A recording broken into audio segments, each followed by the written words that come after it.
Okay, imagine this. Every 30 seconds, some kid posts into like 200,000 random people online. Wild. But here's the thing, most of the time, the risks are way higher than the rewards.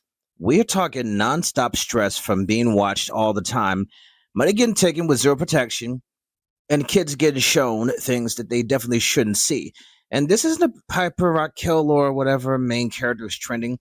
It's a whole industry problem, throwing young creators into situations that are way more sus than they look. I'm not here to stir up drama or pick sides, just keeping it real. But this has been happening for ages, and it's honestly a mess. Some kids get out, some don't. So let's get into it. Piper's story, honestly, is rough. She blew up online like eight, dancing, vlogging, and getting millions of followers. Most kids that age are figuring out friends and feelings, needing to stay support as they grow. But Piper got into a world that needs nonstop performing and people watching your every move, not your average childhood. Sound like a flex, right? But behind the scenes has been a nightmare for a lot of people. In 2022, 11 teens from her group called out her mom for some really bad behavior. Heavy stuff, and I'm not brushing it off.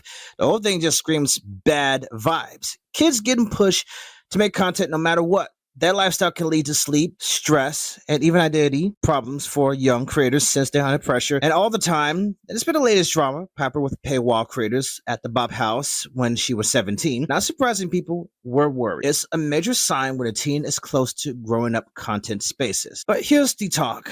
The whole mess is way bigger than Piper. Think all those child actors or early internet stars who got thrown into chaos by parents or managers by chasing money or attention. The system isn't just broken. There aren't any real rules for young creators. Nobody's making sure they get breaks or protections like child actors do. Most of these teens are grinding nonstop, hoping for a payout, but there's no promise they'll actually get anything. And with the way the apps work, you basically get rewarded for pushing limits. So, of course, people end up doing more wild stuff just to get noticed. Honestly, we need to talk about fixing this, setting real limits on hours, making sure kids get breaks, and getting platforms to stop boosting risky content. Even people who started out in growing up content like Jenna Jameson or Sasha Grey found ways to bounce back after all of the chaos. So yeah, people get taken advantage of everywhere, but they can still move on. The real question is, why does the industry keep letting this happen, especially to kids like Piper Rockelle? Now, let's talk about Lotte and Ayla Tangeli, because their stories are totally different, and they actually do connect. Lotte is another teen creator who has been in the spotlight for the same kind of stuff.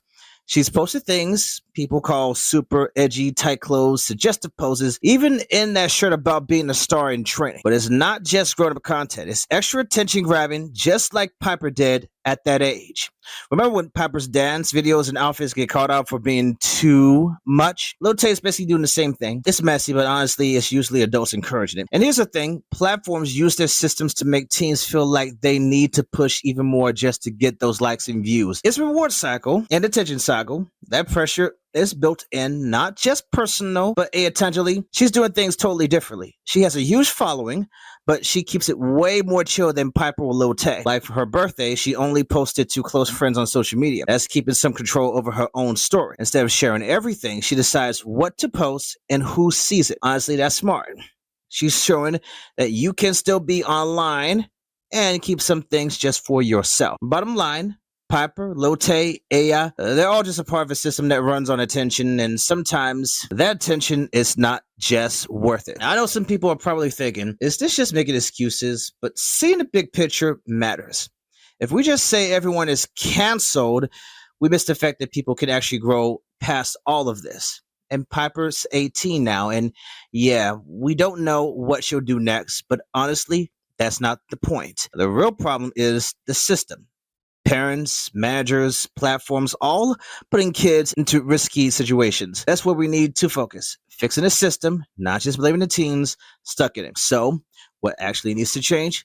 For starters, how about making trust accounts mandatory for young influencers, just like they do for child actors? So, some of their money is locked away until they're older. Platforms could also step up and limit how much harmful stuff kids see, or at least make sure that there's real age checks for adult content. Stuff like this turns out into actual actions and gives us a way to push for a safer online world for young creators. If we start pushing for real child labor laws, maybe we can finally turn all this frustration into something that actually helps. At the end of the day, it's Piper's choice. She's 18, can't go out to drink yet, but she can make her own moves. But let's be honest, turning 18 doesn't mean you instantly know how to handle everything, especially online where the stakes are wild. Most of us are still figuring out ourselves way after 18, like myself. I'm in my 30s. It's a milestone, but it doesn't make you ready for all of the chaos. If Piper wants to be with Capri, start a paywall account, or just figure out her life, that's her business. We can't make her choices for her. And honestly, the only way to learn is by living through it. If she wants to take risk, mess up, and get a little messy like Miss Frizzle always said from the Master School Bus, that's how you learn. So yeah, I'm not saying Piper Rockelle is perfect or everything is fine, because it is definitely not. People get taken advantage of all over this industry. Some people get out, others are stuck. Lil Tay's story is basically the same as Piper's. A is trying to keep it low key, but honestly, they're all caught in a system that's obsessed with attention. That is where we need real change. If you want to dig deeper, check out the documentary Bad Influence on Netflix. Let's keep asking why the industry keeps letting this go on, and honestly, we're part of all of this. Take a second to think about what you watch online. Are you giving energy to the system? The more honest we get about our habits, the more we can actually support better content. Let's start making those changes together.